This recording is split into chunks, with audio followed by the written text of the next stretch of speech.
Hey, 3, 2, and 3, 4. Guess what? This is our last video. I know, my goodness, can you believe it? Well, once again, another video, another costume. I wonder what Mrs. Moser is today. We're gonna find out as we read, okay? Especially I'm a special type of something, and we're gonna talk about that a little later. Let's go ahead and look at our project topic and our objective for today. They should look real familiar to you. Here we go. How do cause and effect relationships help a reader understand the text more effectively? Here we go again. We've been doing a lot with cause and effect, so we should be becoming experts at it. So Mrs. Moser is going to go ahead, of course, and start us with our cause and effect song to break down this objective. Cause and effect, cause and effect, cause and effect, cause and effect, cause and effect. The cause is why something happens. The effect is the result of what happened, like the wind blew so the leaves fell, or I woke up because a loud bell. It's easy to get the hang of. It's a strategy that you'll grow to love. So now let's sing this catchy song. We want to do the strategy right, not wrong. Cause and effect, cause and effect, cause and effect, cause and effect, cause and effect. Nice job. And of course, we're looking at relationships that happen in the story. We're going to fill out a graphic organizer to help us understand the text more effectively. Lee means in a certain way, like quickly. Now watch me move. Move so quickly. Ooh, I like the way that looks whenever I do that. So effectively means correctly or making sure that we're understanding something. Okay. So, again, the objective really is long. So we're going to be looking at cause and effect relationships to help us understand today. All right, so our last story that Mrs. Moser is going to read is called Scaredy Squirrel. And it's an excellent story. I'm so excited to read it to you. But before we read our story, we have some vocabulary that we need to do. So, Mr. Moser, for the last time, are you ready to do our vocabulary words? Awesome. Okay, 3, 2, and 3, 4. I want you to take a look at this first word, and I'd like you to try to sound it out.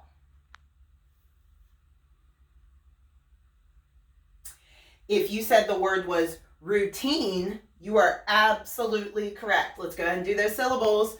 Routine. 2, let's dab it. Routine. Let's raise it. Routine. And let's cross it. Routine. Excellent job. Let's take a look at what our definition says that a routine is. This is really important in our story. Sequence of actions followed regularly. Whew. When I think of this, I think of Mrs. Moser. Because you know, Mrs. Moser always has things in sequence, actions followed regularly. Speaking of deliveries, our dogs bark every day at the mail when the mail just came, so we had to pause the video. So it's a routine that they have. Okay.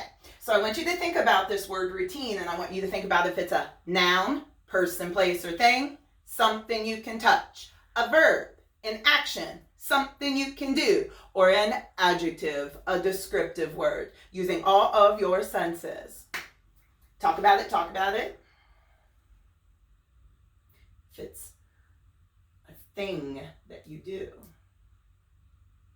If you said it was a noun, you are absolutely correct. It is a noun because it's a thing that you can do. So our hand motion, anytime we see the word routine today, we're going to go sequence of events, doing things in order. Let's try that one more time. Sequence of events, doing things in order, like Mrs. Moser. And that's really important in our story today. All right, Mr. Moser, you ready for our second word? Let's go ahead and zoomy zoom zoom. Please try to sound it out. 3, 2, and 3, 4. If you said the word was prepared, you are absolutely correct. Let's do our syllables. Prepared. 2. Let's go ahead and hold it. Prepared. Selfie it. Prepared. And PS for it. Prepared. You should notice something about the word. We have ed, which means it happened in the past, and it's a suffix. Our base word is prepared. And this is one of those words that we would drop the e and add ed. So that's really important for our spelling. Now it says that the word prepared means ready in advance. We try to prepare for things. So if you know something's going to happen, if you're going on a trip, you want to be prepared, you want to pack things. Pause it. And we had to pause again because we have to be prepared, because when those dogs are barking, we pause the videos. We have to be prepared.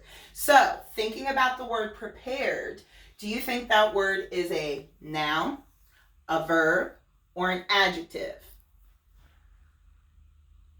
If we can use that word to describe someone, the prepared teacher, the prepared student, the prepared Mr. Moser by stopping the video. If you said it was an adjective, you are absolutely correct. So when Mrs. Moser says the word prepared, when she reads, I would like you to do this.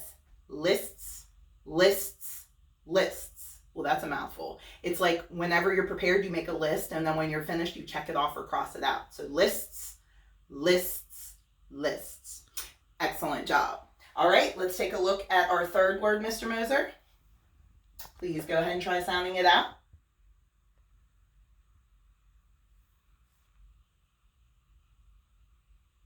If you said the word was adventurous, you are absolutely correct. Let's do our syllables. Adventurous. 4. Whoa. Let's Mr. Moser dab it. Adventurous. Let's go ahead and sassy snap it. Adventurous. And let's go ahead and snobby snap it. Adventurous. Excellent, excellent job. So the meaning of the word adventurous is willing to take risks. So when you're willing to take risks, you or go outside of your comfort zone a little bit, okay? So I can use this word to describe somebody. So if I can use this word to describe somebody, do you think that's a noun, a verb, or an adjective? Go ahead and chat about it. If you said it was an adjective, you are absolutely correct. So whenever we see the word or hear the word adventurous in our story, we're going to do this. Going on a journey. Let's try that one more time. Going on a journey. Excellent. So someone that's adventurous might like to climb. They might like to skydive. They might like to bungee jump. So there's lots of things that somebody adventurous might like to do. They're willing to take those risks. Mr. Moser is not one of them, but Mrs. Moser is. Okay, our last word. Mr. Moser, you ready? Please go ahead and zoomy zoom. Try to sound it out, please. If you said the word was drastic, you are absolutely correct. Let's do our syllables. Drastic. 2. Let's go ahead and b-ball it. Drastic.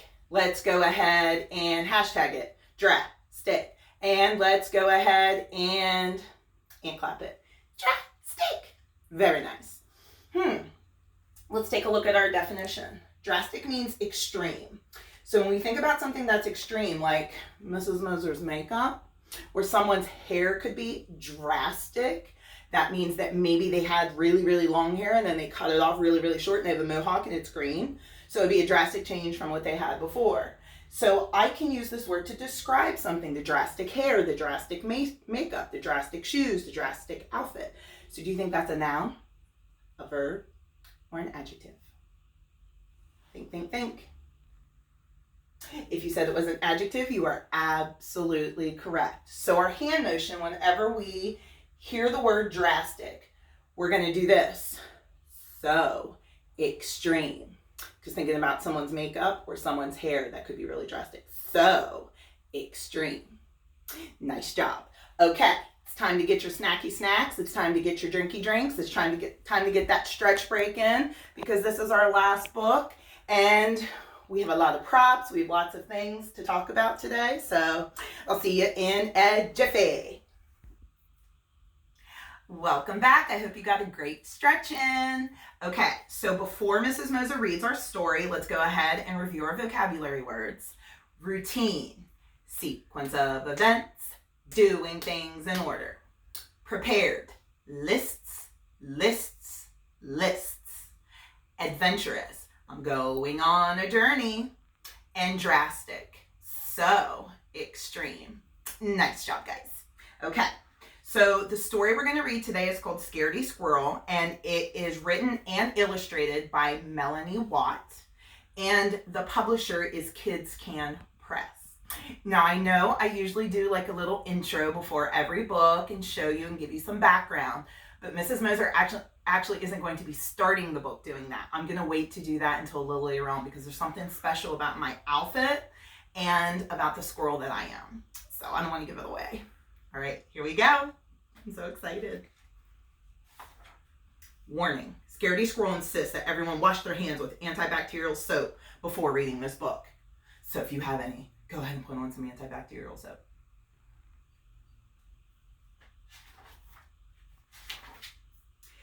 Scaredy Squirrel never leaves his nut tree.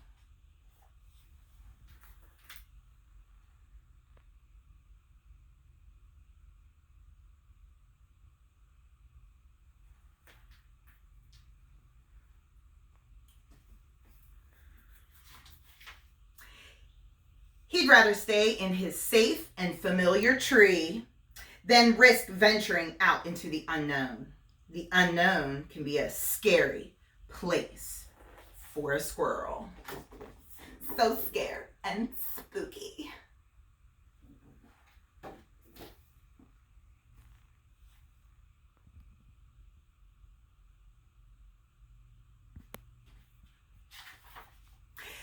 A few things Scaredy Squirrel is afraid of. Tarantulas, poison ivy, green Martians,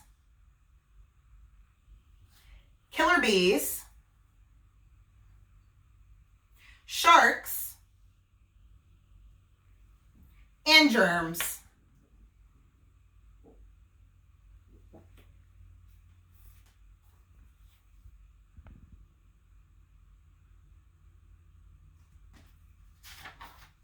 So he's perfectly happy to stay right where he is. Think about a better word for happy, 3, 2, and 3, 4, and share that with your families.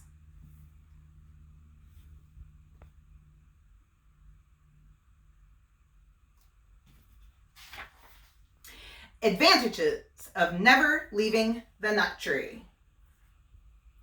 Great view, plenty of nuts, safe place, no tarantulas, poison ivy, killer bees, green Martians, sharks, or germs. Disadvantages of never leaving the nut tree. Same old view, same old nuts, same old place.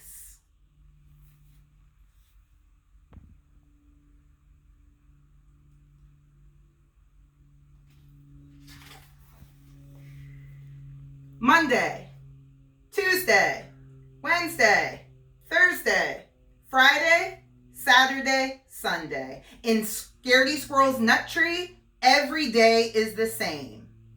Everything is predictable. All is under control.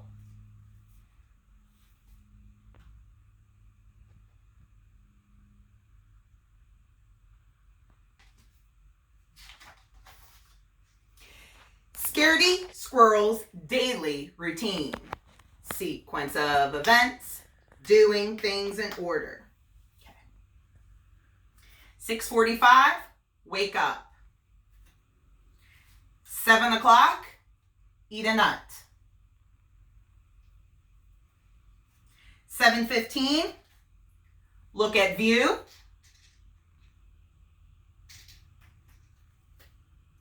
12 o'clock, eat a nut. 12:30, look at view.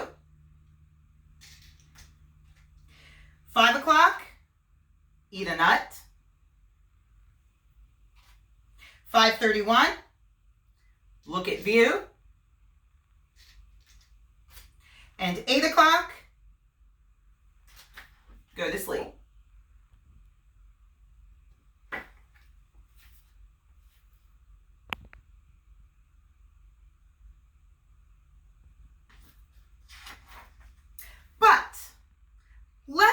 say, just for example, something unexpected did happen, you can rest assured that Scaredy Squirrel is prepared. Lists, lists, lists.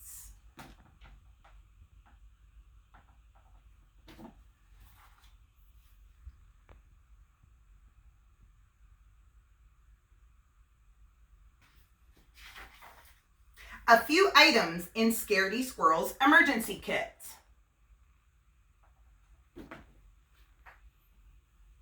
A parachute, bug spray,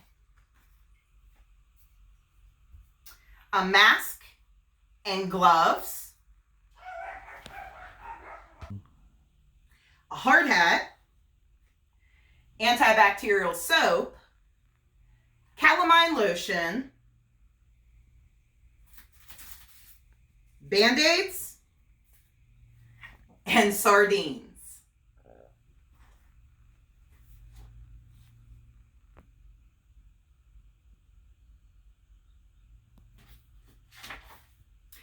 What to do in case of an emergency, according to Scaredy Squirrel. Panic.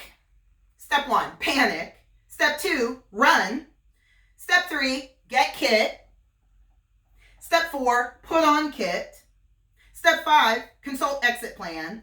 Step 6, exit tree. If there is absolutely, definitely, truly no other option. So that means have sardines ready, have parachute ready, have gloves ready, mask, calamine lotion, Band-Aids, hard hat, net, and bug spray. Exit plan, top secret. Note to self, watch out for green Martians and killer bees in the sky. Exit 2, note to self, do not land over river. If unavoidable, use sardines to distract sharks. Exit 3, note to self, look out for poison ivy and for tarantulas roaming on the ground. Exit 4, note to self, keep in mind germs are everywhere. Remember, if all else fails, playing dead is always a good option.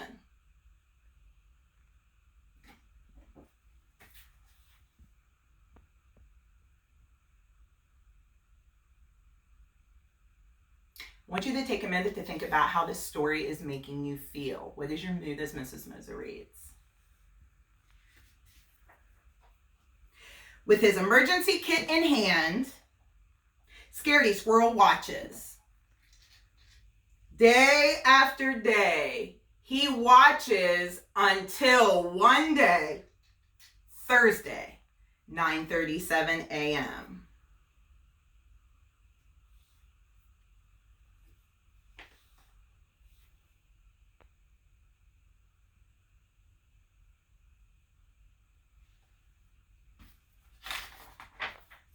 A killer bee appears.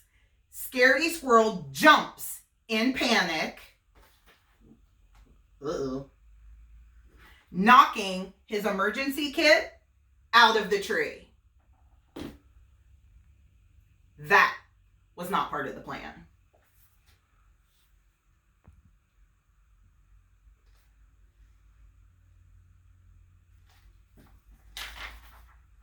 Scaredy Squirrel jumps to catch his kit. He quickly regrets this idea. The parachute is in the kit. But something incredible happens. He starts to glide. Scaredy Squirrel is no ordinary squirrel. He is a flying squirrel.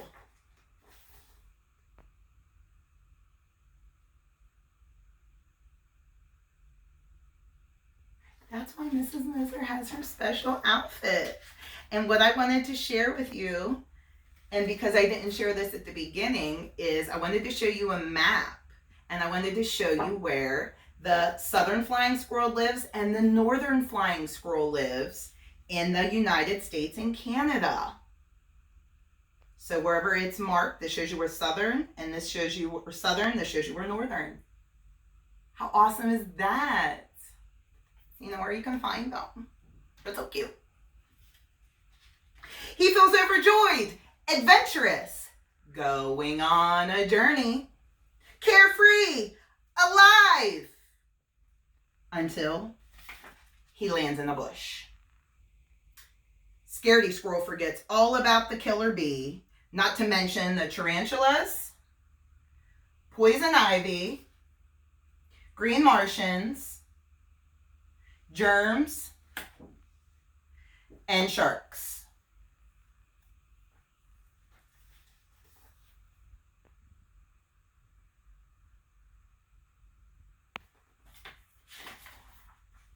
And plays dead. 30 minutes later, 1 hour later, 2 hours later. Finally, Scaredy Squirrel realizes that nothing horrible is happening in the unknown today. So he returns to his nut tree. All this excitement has inspired Scaredy Squirrel to make drastic changes to his life. Extreme. So extreme.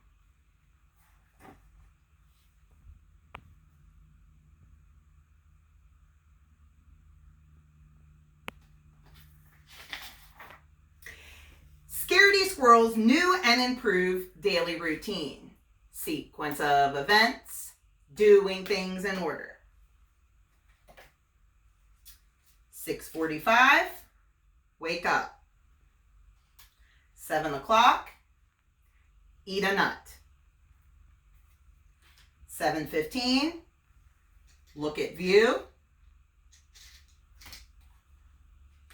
9:37, jump to the unknown. 9:45, play dead. 11:45, return home. 12 o'clock, eat a nut. 12:30, look at view. 5 o'clock, eat a nut. 5:31, look at view. And 8 o'clock, go to sleep.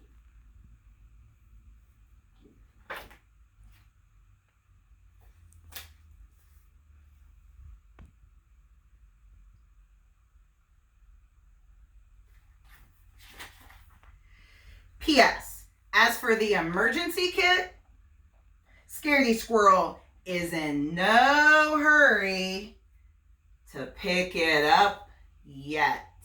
Make sure you look closely at the picture.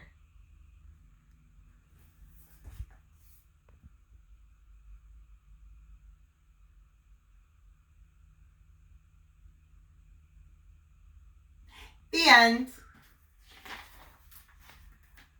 OMG, wasn't that such a great story? That Scaredy Squirrel, oh my goodness.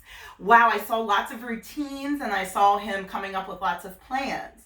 So the question I'd like to ask you right now is, what do you think the central message theme is of this story? And what do you think would be a good character trait for Scaredy Squirrel? Also, think about how his feelings change from the beginning of the story to the end of the story. You can talk about all those things with your families. All right, I want you to take another quick stretch break, get some more snacky snacks and drinky drinks, and I'm going to talk to you real quick about your enrichment projects that you can do. Hey, 3, 2, and 3, 4. Hopefully you got a great stretch in for our last video. So, as our objective stated, it talked about cause and effect relationships. So just like previous videos, I'm actually going to have you create a graphic organizer with cause and effect. So Mrs. Moser's going to show you the chart in a second, but let's go ahead and review that cause and effect song.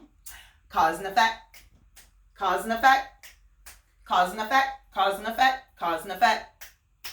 The cause is why something happens. The effect is a result of what happened, like the wind blew so the leaves fell, or I woke up because a loud bell. It's easy to get the hang of. It's a strategy that you'll grow to love. So now let's sing this catchy song. We want to do the strategy right, not wrong. Cause and effect, cause and effect, cause and effect, cause and effect, cause and effect.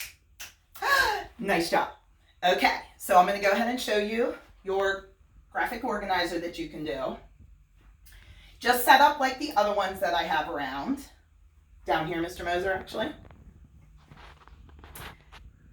We have our cause and effect chart for Scaredy Squirrel. We have Scaredy Squirrel never leaves his nut tree. So what's the result of Scaredy Squirrel never leaving his nut tree? Second, remember how I told you to pay careful attention to the picture towards the end? Scaredy Squirrel is in no hurry to get his emergency kit. What's the result of that? Why was that? Okay, so this is something that you can work on. You can do a graphic organizer with cause and effect for Scaredy Squirrel, which is our objective. And then I'm going to show you your extended enrichment. So three other activities that you can do. Since it's our last one, I figured I'd go out with a bang. So Mr. Moser, let's make sure that we have the camera on the extended enrichment and not on my picture over there. So the first thing that you can do is you could research and record 3 facts about flying squirrels. So you could look them up and you could tell me 3 things that you learned about flying squirrels, okay?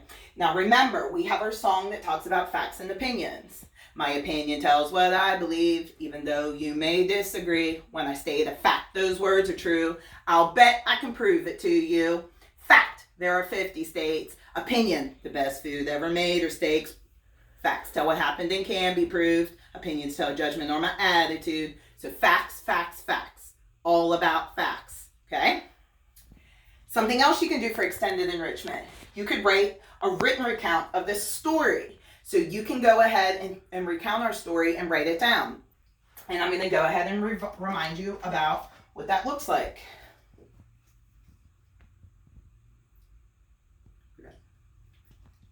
When you recount a story, give important details carefully. Recount the story from beginning to end, just like you tell a story to a friend. Recount where and when. Recount main characters. Recount important events. Recount what's the problem. Recount resolution. Recount central message theme. This is how we recount stories. So you could do a written recount. And then the last thing, 3-2 and 3-4, that you can do is, since Scaredy Squirrel's all about his schedule, he has times that he does things every day. You could send me your daily schedule with times. So that would be another thing that you could do for your enrichment projects 3-2 and 3-4. So, Mr. Moser, are you over here? I'm right here. Also, don't forget 3-2 and 3-4 that our raffle, our last one, is on the last day of school. So on next Friday will be our last raffle. So congrats to Andres, Liam, and Layla. They are the winners of last week's raffle, and Mr. Moser is in the process right now of making your plaques. So I'll post pictures about them later. I said, this is our last book. I'm very, very, very gloomy about it, but I just want you to know that I love you and miss you so much, and I'm really looking forward to these last projects that you do. And so I hope to hear and see from you soon. Love you, miss you. Bye.